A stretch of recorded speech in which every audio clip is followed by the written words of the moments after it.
It's 2026, and this is not how I wanted to kick my new year off, but here we are. It's one of those times where I need to be honest and transparent with you guys, because I always have been.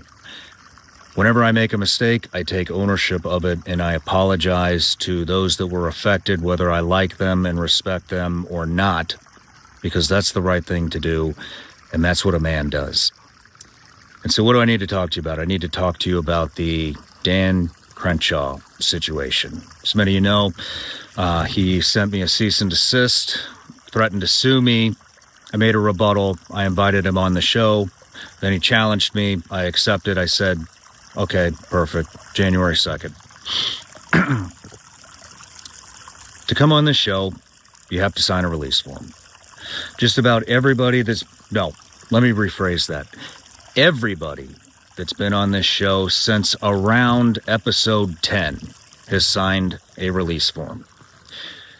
President Trump, J.D. Vance, Tulsi Gabbard, Joe Kent, lots of very important people, much more important than a congressman, have signed that release form. Everybody that has been interviewed in the new studio has signed the exact same release form. So, Dan Driscoll, Secretary of the Army, signed the exact same release form. Mike Waltz, former National Security Advisor and Ambassador to the UN, signed the exact same release form just a few days ago. Dan and his attorneys, they don't want to sign the release form. They want special concessions. We sent them that release form on December 26th. They then sent a bunch of red lines. We said, we're not making any special circumstances or modifying our release form for the congressman. I'm sorry, that's not going to happen. But we will make some special concessions for his protection on another document and send that over. Well, they have yet to sign either one of those documents. I have to have those documents signed to interview somebody. Everybody's done it. I talked to my attorney. I said, I think this is what's going to happen.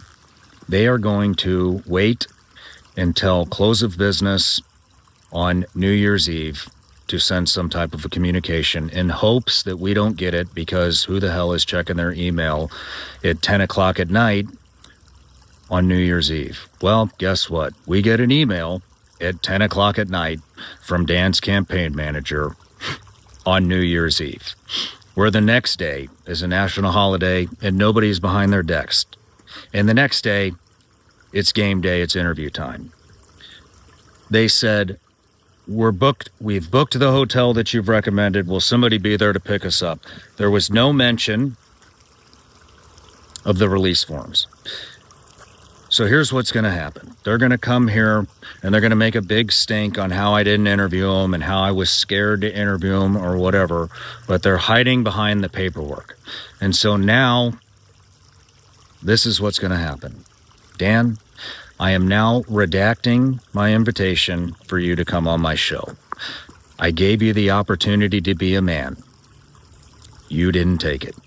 I gave you the opportunity to speak to 5.5 million people and prove to them that you are not insider trading. That's a fucking gift, I might add. A gift that not very many people get, and you turned it down. I'm not going to interview you now. I don't play games. I handle shit like a man. You know, here's another thing. When we talked to your campaign manager, they said, oh, we send a lot of these letters out, and usually this takes care of it. Now, I told everybody, about a week, 2 weeks ago, this is what you do, Dan. You're a bully. You bully people into submission. Anybody that scrutinizes you, you send them a nastygram, and you threaten to sue them. And that works. Unfortunately, it didn't work on me. And so for my audience, what I've done is I've just exposed how much of a bully Dan Crenshaw is. So from now on, if you want to scrutinize Congressman Dan, this is what's going to happen. You're going to get a harshly written letter threatening to sue you if you don't take the content down and make a public apology. And then that's it, because Dan doesn't have the courage to actually do anything else. So don't worry. You're not going to get sued. You've been exposed, Dan. Bye.